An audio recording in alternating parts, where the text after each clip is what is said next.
Ya, assalamualaikum warahmatullahi wabarakatuh. Apa kabar anak-anak 9 FG yang Bapak cintai dan banggakan? Lab School. Jadi, kita masuk di pertemuan kedua di minggu ini tentang struktur teks laporan percobaan.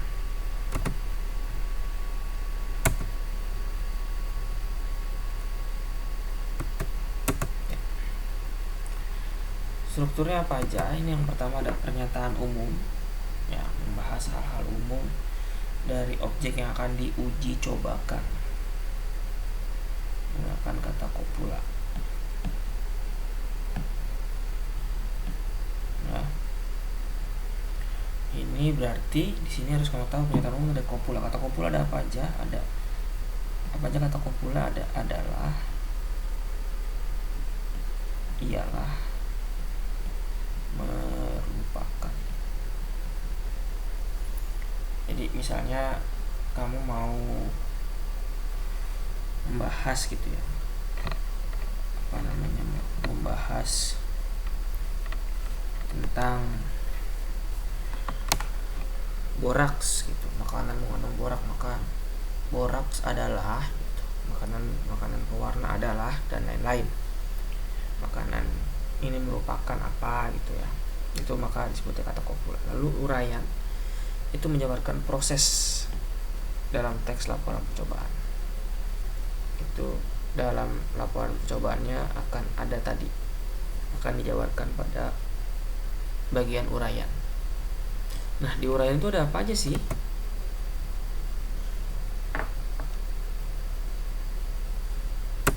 Ya,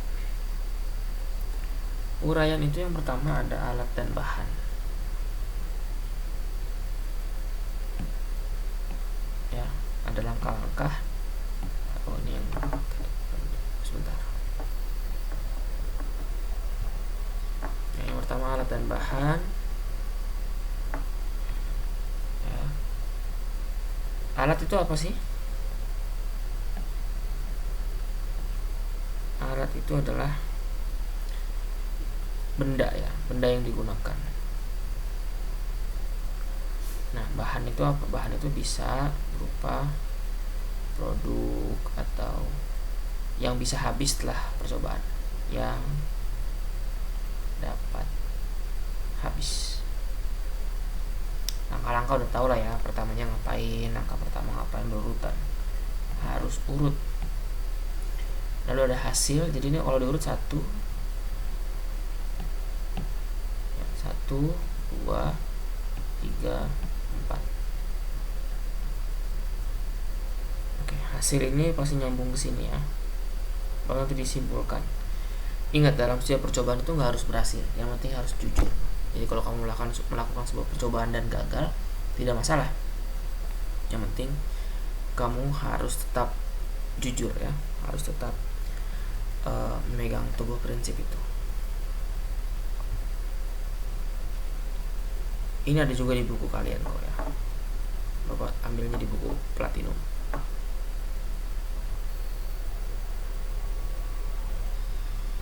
Oke, sekarang perhatikan video berikut ini ya. Akan ada banyak tayangan yang akan kamu lihat, yang akan kamu pahami betul, yang akan kamu pantau. Kita mulai dari video yang pertama.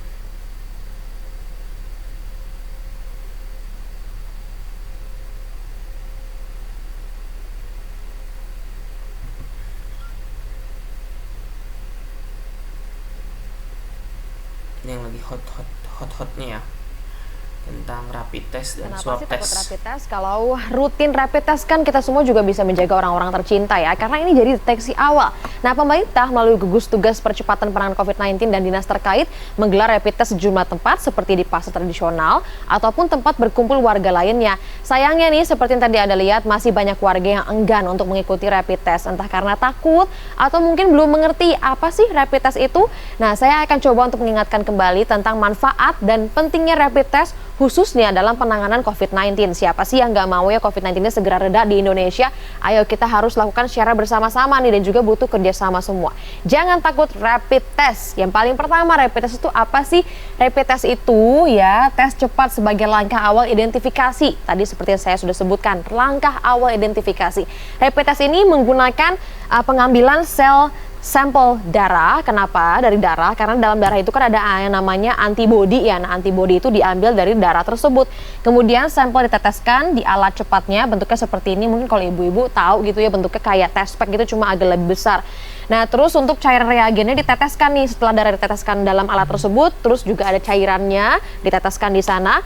Nah, hasilnya ini muncul dalam 10 sampai 15 menit. Kalau reaktif, ada juga yang non-reaktif gitu. Jadi ini gunanya untuk mendeteksi imunoglobulin G dan juga M dalam darah. Nah, imunoglobulin itu antibodi dalam darah yang dibuat oleh tubuh kita nih terhadap paparan infeksi. Jadi kalau misalnya ada virus yang masuk, pasti tubuh kita bikin imun sendiri. Nah, kalau misalnya kemudian ada virus COVID-19 yang kemudian masuk, pasti tubuh kita membentuk imun tersebut. Makanya harus isolasi paling enggak 14 hari karena harus dilakukan rapid test seperti ini untuk mengetahui reaktif atau tidak reaktif. Nah, kalau misalnya dibilang non-reaktif itu apa artinya? Reaktif itu bagaimana yang harus kita lakukan? Kalau misalnya non-reaktif itu artinya mungkin saja dalam tubuh kita tidak ada virus COVID-19. Karena kan corona itu ada banyak jenisnya ya. Nah, virus COVID-19 itu mungkin saja tidak ada dalam tubuh kita. Tapi tetap saja kita harus mengkarantina diri kita secara mandiri. Kenapa demikian? Karena tubuh kita sebetulnya kalau misalnya terinfeksi virus nih, ada waktu 7-10 hari untuk pembentukan imun tubuh. Nah, untuk itu harus diulang tesnya hari ke-7 sampai 10 setelah tes yang awal. Apalagi untuk Anda yang tinggal di lingkungan dengan orang-orang yang positif COVID-19. Nah, selanjutnya nih, kalau misalnya reaktif, jangan takut dulu. Belum tentu reaktif ini Anda positif COVID-19. Kenapa demikian? Karena virus corona ini ada banyak. Dan belum tentu reaktif corona ataupun reaktif virus corona dalam rapid test itu adalah positif COVID-19, mengerti kan ya? Nah, untuk itu, untuk memastikannya harus dengan periksa lagi nih, periksa dengan PCR. PCR itu tuh yang diambil lendir dari saluran pernafasan, baik itu dari hidung ataupun tenggorokan. Selanjutnya harus banget isolasi mandiri. Ini pasti untuk menunggu kepastian apakah benar-benar positif COVID-19. Apalagi kalau misalnya kondisinya sudah memburuk nih, udah nggak perlu panggil tukang pijit ataupun panggil segala sesuatu ya yang untuk membuat diri Anda baik, tapi langsung aja ke rumah sakit ataupun ke fasilitas kesehatan terdekat untuk lebih pasti dan juga melindungi keluarga Anda. Jadi tidak perlu takut lagi untuk rapid test ya. Bukan untuk mengelompokkan siapa yang sakit, siapa yang tidak, tapi benar-benar ini untuk mencegah corona kemudian menyebarnya lebih banyak lagi, apalagi mengenai orang-orang yang rentan kayak lansia, orang tua kita sendiri, ataupun anak-anak kita. Benar, gitu. karena lewat rapid test ini kita mendeteksi awal begitu ya, untuk agar dimana kita bisa mengelompokkan seperti Diana bilang tadi, mengelompokkan mana yang nanti kecenderungan akan ada menderita COVID-19 atau bukan, begitu. Oke, lanjut video berikutnya.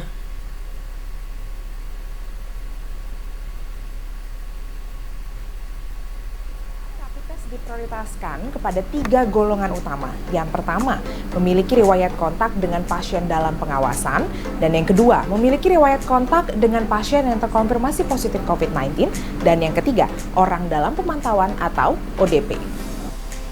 Umumnya, tes ini dilakukan berdasarkan antibodi manusia dengan menggunakan pengambilan darah sebagai sampelnya. Karena ketika sampel darah masuk, imunoglobulin G dan imunoglobulin M akan bereaksi. Namun hasil tes ini tidak bisa menjadi acuan jika seseorang yang punya riwayat kontak tersebut di bawah masa inkubasi atau di bawah 14 hari. Hasil dari tes ini hanya menunjukkan 2 hasil, yakni positif dan negatif. Namun, menurut Wakil Kepala Bidang Penelitian Fundamental Lembaga Biologi Molekuler Eijkman Herawati Sudoyo, diagnosa kondisi positif dari rapid test ini bisa diinterpretasikan positif COVID-19 atau terinfeksi virus lainnya, sehingga tes ini tidak bisa dilakukan sembarangan. Memang mungkin pernah terpapar oleh virus corona, penyebab COVID-19.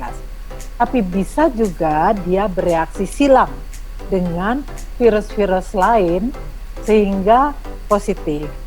Nah, seperti kasus seperti ini di mana mungkin kita tidak yakin, kita harus lanjutkan dengan tes molekuler. Sama halnya jika seseorang didapati negatif berdasarkan hasil tes ini, bukan berarti orang tersebut kebal akan virus corona. Dengan pemaknaan hasil tes yang berpotensi multitafsir, maka seseorang yang dinyatakan positif dari tes ini dianjurkan untuk tetap melakukan pemeriksaan tes swab di rumah sakit. Proses tes yang cepat dan murah menjadi pertimbangan pemilihan penggunaan tes ini.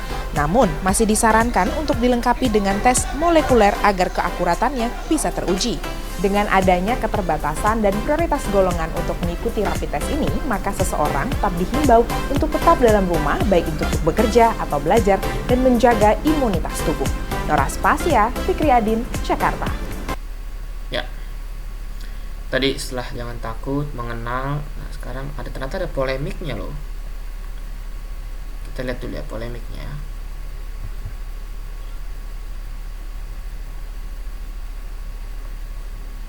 Polemik itu apa? Masalah ya. 6 Juli 2020, Kementerian Kesehatan menaikkan surat edaran terkait tarif batas tertinggi rapid test antibody untuk pemeriksaan COVID-19 sebesar Rp150.000. Pemerintah menilai penetapan tarif ini untuk memudahkan masyarakat mendapatkan standarisasi harga layanan rapid test yang saat ini masih bervariasi.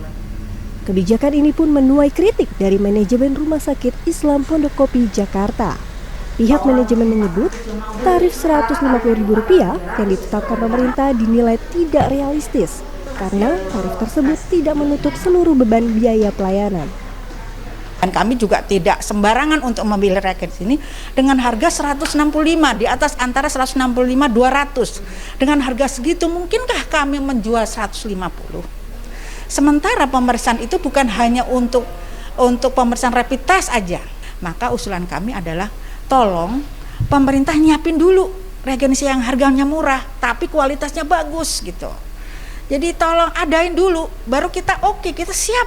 Kita semua rumah sakit akan siap. Hingga saat ini, pihak rumah sakit pun belum melakukan penyesuaian tarif. Tarif rapid test antibody di Rumah Sakit Islam Pondok Kopi masih dipatok seharga Rp290.000. Sementara itu, menindaklanjuti surat edaran ini, Laboratorium Klinik Prodia juga telah melakukan penyesuaian tarif sejak 9 Juli. Meski begitu, tarif ini tak berlaku tunggal dan tetap ada penambahan biaya lain. Di Prodia itu terkesan bahwa rapid test itu mahal gitu, karena kami tidak menjual secara individual tapi dalam bentuk paket untuk bisa menginterpretasi secara baik ya dan memerlukan konsultasi dokter. Jadi kesannya itu kalau datang ke Prodia periksa rapid test ini mahal sekali karena dalam bentuk paket. Nah sekarang dengan kebijakan yang harga yang ada HET-nya, tentunya kami tetap menggunakan harga Rp150.000 dengan tambahan paket lain dengan harga yang memang harga Prodia. Respon berbeda justru disampaikan masyarakat. Sebagian warga berpendapat penetapan tarif maksimal ini masih terbilang mahal. Warga berharap rapid test antibody ini bisa diakses tanpa biaya. Kalau rapid testnya sih lebih baik ya diadakan kayak begini, masing-masing kalau orang mau pergi keluar kota ngecek juga gitu. Tapi dengan harganya sih saya masih keberatan lah gitu kalau kayak orang-orang seperti saya gitu. Sebenarnya untuk rapidnya sendiri 150 tapi kan ada biaya-biaya lain gitu. Lebih baik gratis sih, soalnya kan istilahnya nggak semua orang bisa membayar itu loh gitu. Sedangkan kan semua orang juga pengen tahu kita tuh kenapa enggak gitu sih. Rapid test antibody memang belakangan ini menjadi sorotan. Meski sering dipertanyakan akurasinya, rapid test ini dianggap sebagai alternatif yang cepat dan murah untuk mendeteksi antibody terhadap COVID-19 dibandingkan swab test yang biaya operasionalnya lebih mahal. Namun, terlepas dari mahal atau tidaknya tarif, yang menjadi pertanyaan, masihkah rapid test diperlukan untuk penanganan COVID-19? Miladia Rahma, Fikri Adin, Jakarta. Ya, itu video yang ketiga. Jadi setelah jangan takut menggunakan rapid, ternyata menimbulkan polemik hingga ada yang mengusulkan ini nih. Usul rapid test itu dihapuskan. Kita lihat videonya.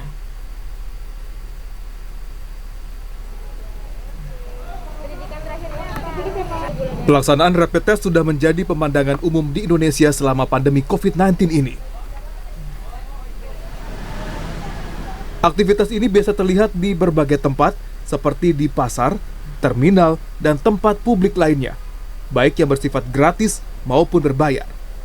Karena ini adalah gambaran rata-rata seluruh Indonesia, tetapi... Menurut juru bicara pemerintah untuk penanganan COVID-19 Ahmad Yuryanto, rapid test masih digunakan sebagai salah satu patokan untuk melakukan tes lanjutan, yaitu tes antigen seperti polymerase chain reactions atau PCR, atau tes antigen lain, yaitu tes cepat molekuler.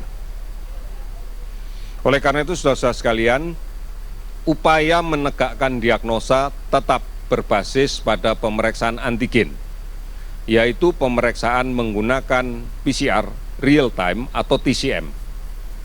Rapid test hanya digunakan untuk screening, karena rapid test yang ada di masyarakat sekarang adalah pemeriksaan rapid test yang berbasis pada antibodi. Oleh karena itu, ini kewaspadaan yang penting kita lakukan. Sejak awal April lalu, Kepala Gugus Tugas Percepatan Penanganan COVID-19 Letjen Doni Monardo telah menyatakan bahwa rapid test kurang akurat.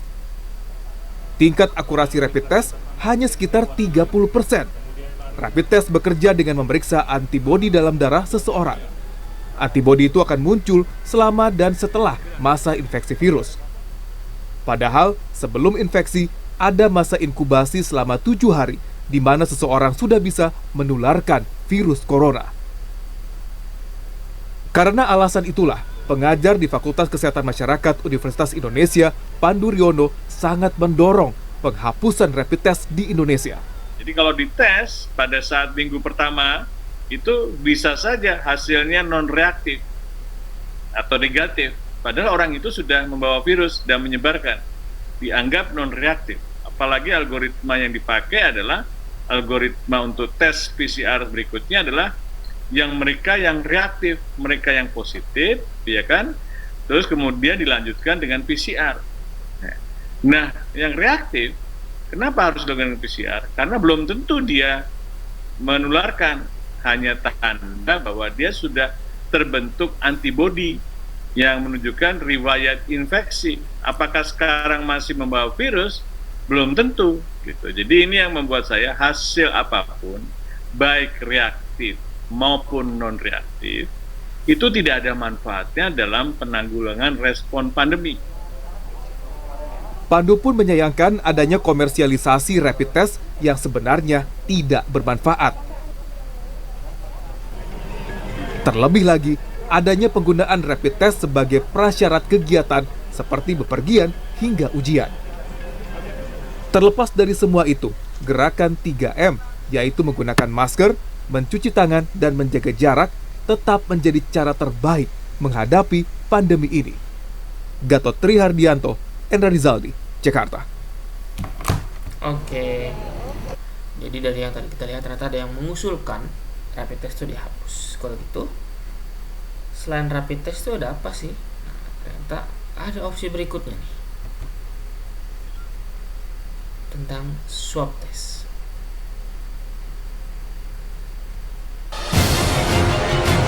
Saya dibilang gak bisa kerja, siapa yang gak bisa bilang kerja? Sekarang, kalau ngawur nyerobot gitu, siapa yang gak bisa kerja?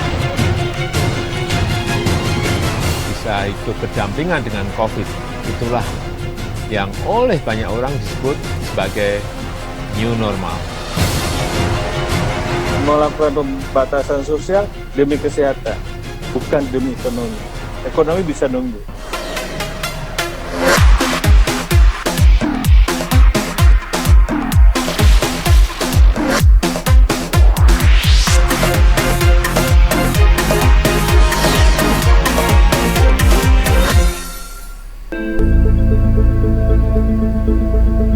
Penerapan tatanan normal baru di masa pandemi COVID-19 ini membuat masyarakat melakukan beragam hal untuk memutus rantai penyebaran COVID-19. Salah satunya menerapkan rapid test dan swab test untuk mengetahui kemungkinan adanya virus. Pemerintah Indonesia melalui Gugus Tugas Percepatan Penanganan COVID-19 terus menambah jumlah laboratorium di Indonesia sebagai rujukan pengecekan tes COVID-19. Pemerintah menargetkan 78 laboratorium laboratorium memiliki kapasitas yang dapat digunakan untuk menguji COVID-19 di seluruh Indonesia. Guna mewujudkan hal tersebut, gugus tugas menggandeng Kementerian Kesehatan, Kementerian BUMN, Kementerian Riset Teknologi, Badan Riset dan Inovasi, serta sejumlah kementerian dan lembaga lain untuk mendukung peningkatan kapasitas laboratorium. Ada 3 jenis pemeriksaan untuk mengetahui apakah seseorang terjangkit COVID-19 atau tidak, yakni rapid test, polymerase chain reaction atau PCR, dan tes cepat molekuler atau TCM. Hingga 31 Mei 2020, total spesimen yang sudah diperiksa sejak kasus pertama COVID-19 adalah 323.376 spesimen. Sekarang ini, Jawa Timur menjadi provinsi di Indonesia yang memiliki pasien positif COVID-19 terbanyak. Hingga awal Juni, angka positif COVID-19 di Jawa Timur telah melebihi angka 5.000 pasien. 50% kasus COVID-19 di Jawa Timur terjadi di Surabaya Raya, yakni Kota Surabaya, Kabupaten Gresik, dan Kabupaten Sidoarjo. Di Kota Surabaya, tingkat penularan virus corona baru kini berada di atas ambang batas kewajaran. Secara epidemiologi, tingkat penularan di Surabaya masih di angka 1,6. Yang berarti, jika ada 10 orang yang terinfeksi COVID-19, dalam 1 pekan bisa bertambah menjadi 16 orang. Perlu penanganan cepat dan tepat agar kondisi Surabaya dan secara umum wilayah Jawa Timur tidak semakin parah. Ketua Gugus Tugas Percepatan Penanganan COVID-19 Doni Monardo mengatakan, pemerintah akan menambah fasilitas pemeriksaan virus corona di Jawa Timur. Salah satunya dengan mendatangkan sejumlah mobil laboratorium Biosafety Level 2 untuk dioperasikan di beberapa daerah di Jawa Timur. Minggu lalu, Wali Kota Surabaya Tri Risma Harini sempat meradang setelah 2 buah mobil tes COVID-19 dengan metode Polymerase Chain Reaction atau PCR dari Badan Nasional Penanggulangan Bencana BNPB dialihkan ke 2 wilayah. Saya dibilang nggak bisa kerja, siapa yang nggak bisa bilang kerja? Sekarang, kalau ngawur nyerobot gitu, siapa yang nggak bisa kerja? Dapat SMS-nya, dapat WA-nya Pak Doni Mordani. Kalau itu untuk Surabaya, kenapa dia dan saya yang minta, Pak, saya minta kemana-mana. Oke, itu video kesekian ya. Masih ada 2 video lagi, nah dari rapid test. Dari swab test ini, nah, ada 2 video lagi masih. Pemirsa, tes untuk mencegah penyebaran COVID-19 dilakukan di sejumlah wilayah. Di Parepare, Sulawesi Selatan, rapid test dilakukan di 2 pasar tradisional. Sementara di Sumbawa, Nusa Tenggara Barat, tes swab dilakukan massal di 2 lokasi. Sedangkan di Sika, Nusa Tenggara Timur, rapid test dilakukan terhadap 141 warga yang kontak fisik dengan 12 pasien positif corona.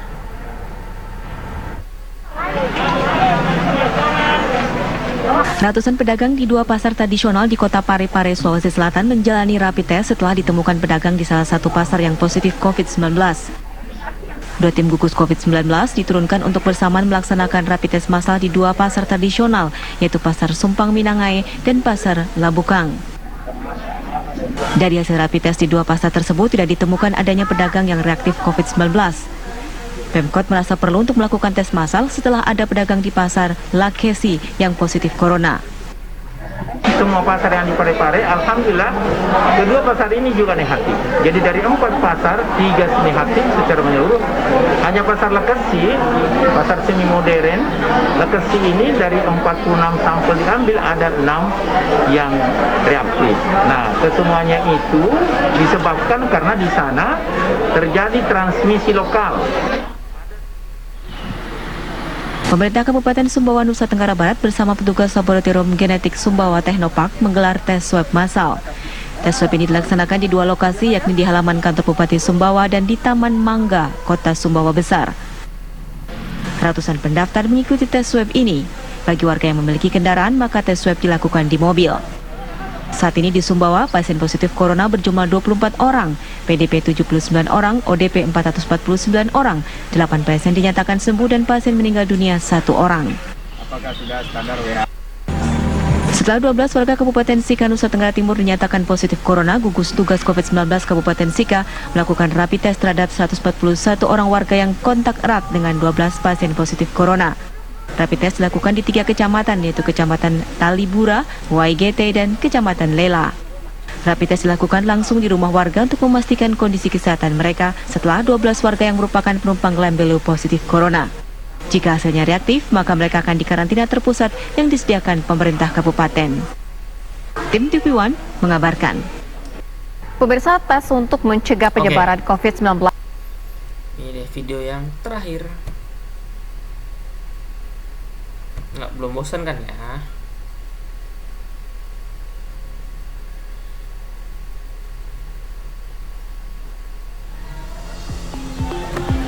Halaman sekolah SMP Negeri 48 di Jalan Raya Kebayoran Lama Cipulir, Jakarta Selatan jadi lokasi tes swab yang hanya khusus untuk warga Cipulir.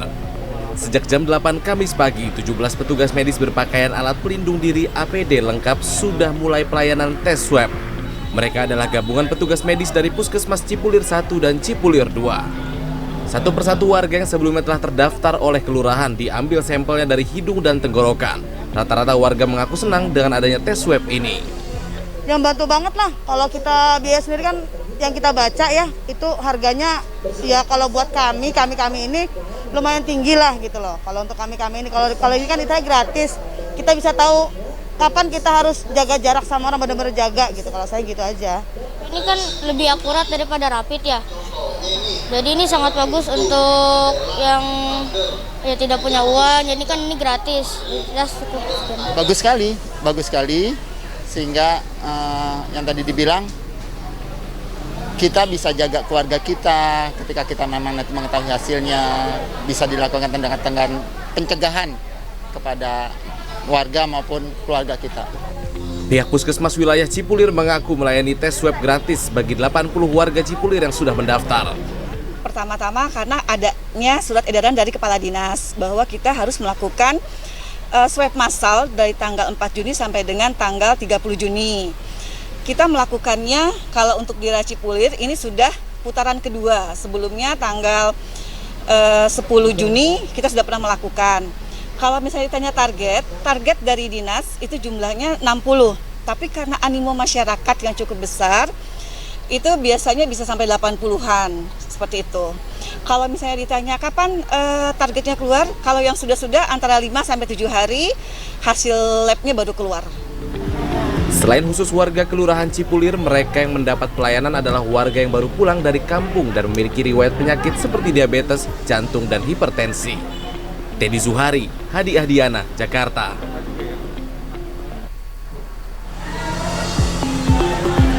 Oke. Nah, setelah kamu lihat video-video tadi, apa yang akan kamu buat? Yang pertama adalah kamu akan buat poster tentang perbedaan antara rapid test dengan swab test. Apa aja di poster itu, ada pengertiannya, ada langkah-langkah, serta keakuratan. Itu aja ya, 3 poin itu dimasukkan ke dalam sebuah poster. Posternya mau dibuat pakai aplikasi apa aja boleh, mau Canva boleh, mau PowerPoint boleh, mau Corel Draw, Photoshop, terserah ya. Oke. Itu aja, karena sudah 10:42 ini cukup malam. Kita ketemu lagi di lain waktu. Assalamualaikum warahmatullahi wabarakatuh. Selamat malam. Selamat malam. Ini kan kita pagi ya. Selamat pagi. Dadah.